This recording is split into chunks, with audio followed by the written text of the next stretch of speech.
ओम साईं राम। शिरडी की धूल भरी गलियों में जब भी सूरज अपनी पहली किरणें बिखेरता, गांव के लोग आशा से भर जाते। यह वही समय था जब हर कोई अपने काम में लगने से पहले द्वारकामयी की ओर झुककर प्रणाम करता, क्योंकि वहां बैठा था एक ऐसा साधु जिसने किसी का धर्म जाति नहीं देखा, केवल मानवता को अपनाया।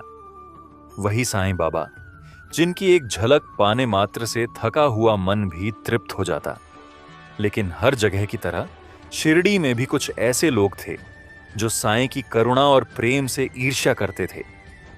उनमें सबसे आगे था कुलकर्णी। कुलकर्णी गांव का एक प्रभावशाली व्यक्ति था। उसके भीतर अहंकार, लोभ और दिखावे की आग इतनी प्रबल थी कि वह दूसरों की भलाई में भी अपनी हार देखता। कुलकर्णी का जीवन बाहर से भले ही संपन्न दिखता था, लेकिन भीतर वह कई तरह की बंदिशों में जकड़ा हुआ था। अहंकार की बंदिश। उसे लगता था कि गांव में उसकी सत्ता और हुक्म ही अंतिम है। लोभ की बंदिश। धन और जमीन के लिए वह किसी भी हद तक जा सकता था। द्वेष की बंदिश। जो साईं बाबा की ओर आकर्षित होते, वह उन्हें तुच्छ समझता और कभी कभी उनका अपमान भी करता। इन बंदिशों के कारण कुलकर्णी धीरे धीरे अकेला पड़ता जा रहा था। जो लोग पहले उसके डर से चुप रहते थे, अब साईं के साथ खड़े होकर सच्चाई बोलने लगे थे। साईं बाबा की राह भक्ति, सेवा और समर्पण की थी। वे कहते, जो अपना मन साफ कर लेता है वही सबसे बड़ा भक्त है। गांव में जब भी कोई संकट आता, साईं हर किसी के साथ खड़े मिलते। किसी को भूख लगती तो बाबा अपने उकाले, भिक्षा में मिले अनाज से भोजन बनाकर सबको खिलाते। किसी का मन दुखी होता तो बाबा प्रेम और धैर्य के शब्दों से उसकी पीड़ा हल्की कर देते। लोगों ने देखा कि जो भी साईं की राह पकड़ता, उसकी जिंदगी की मुश्किलें धीरे धीरे हल हो जाती। कभी तुरंत चमत्कार दिखाई देता, कभी समय के साथ मन को नई दिशा मिलती। कुलकर्णी के भीतर एक अजीब सी जंग चल रही थी। बाहर से वह साईं को नीचा दिखाने की कोशिश करता, लेकिन भीतर कहीं ना कहीं उसे लगता कि बाबा के पास कोई अद्भुत शक्ति है। कई बार उसके सामने ऐसी घटनाएं घटीं जब साईं के कारण लोगों की बड़ी समस्या सरलता से सुलझ गई। एक बार गांव का एक गरीब किसान कुलकर्णी से उधार लिया हुआ अनाज लौटाने में असमर्थ हो गया। कुलकर्णी ने तय किया कि वह उसकी जमीन जब्त कर लेगा। किसान रोता गिड़गिड़ाता रहा, पर कुलकर्णी का दिल नहीं पिघला। तभी वह साईं के पास गया। बाबा ने केवल इतना कहा, अल्लाह मालिक है, तू चिंता न कर। कुछ ही दिनों में गांव में भारी वर्षा हुई और उस किसान की फसल खूब लहलहा उठी। उसने अनाज लौटाकर जमीन बचा ली।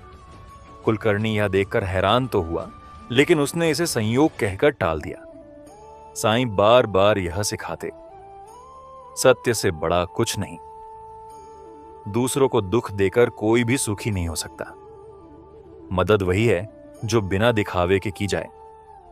लेकिन कुलकर्णी इन शिक्षाओं को समझने के बजाय चुनौती की तरह लेता। उसे लगता कि यदि गांव के लोग साईं पर विश्वास करने लगे तो उसकी सत्ता समाप्त हो जाएगी। कथा के अनुसार एक बार कुलकर्णी पर अचानक बीमारी ने घेरा डाल दिया। उसके सारे उपाय, धन और दवा बेअसर साबित हुए। जो लोग उसके डर से चुप रहते थे, वे भी अब उसके पास नहीं आते थे। अकेलेपन और पीड़ा से तड़पते हुए उसने पहली बार महसूस किया कि उसके अहंकार और लोभ ने उसे कितना खाली कर दिया है। उसी रात उसने सपना देखा कि वह एक अंधेरी सुरंग में फंसा हुआ है, जहां से कोई रास्ता नहीं दिखता। तभी दूर से साईं बाबा की आवाज सुनाई दी, जब तक तू अपने अहंकार की दीवार नहीं गिराएगा, तब तक कोई राह नहीं खुलेगी। यह सपना उसके भीतर गहरा असर छोड़ गया। अगले दिन उसने अपने अहंकार को किनारे रखकर बाबा के दर्शन करने का निश्चय किया। साईं का आशीर्वाद। जब कुलकर्णी द्वारकामाई पहुंचा तो बाबा पहले से ही उसके आने का इंतजार करते दिखाई दिए।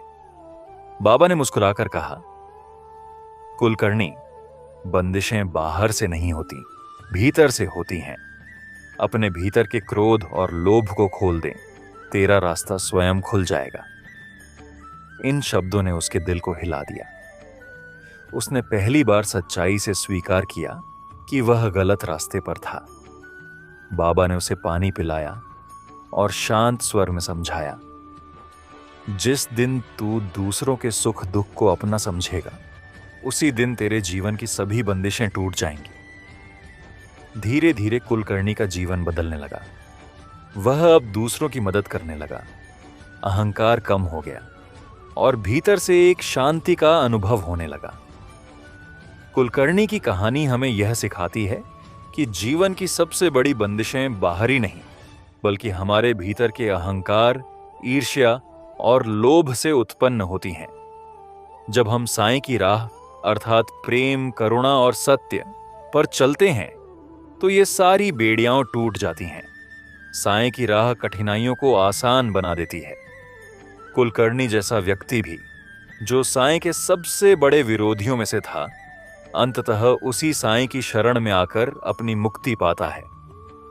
साईं की राह से ही बंदिश का रास्ता खुलता है। कोई भी व्यक्ति कितना भी भटक जाए, यदि सच्चे मन से सुधरना चाहे तो साईं उसे राह दिखा देते हैं। यह कथा केवल कुलकर्णी की नहीं, बल्कि हम सबकी है। हम भी कभी न कभी अपने भीतर की बंदिशों में उलझ जाते हैं, पर यदि हम प्रेम और सेवा की राह चुनें तो जीवन का हर अंधेरा उजाले में बदल सकता है।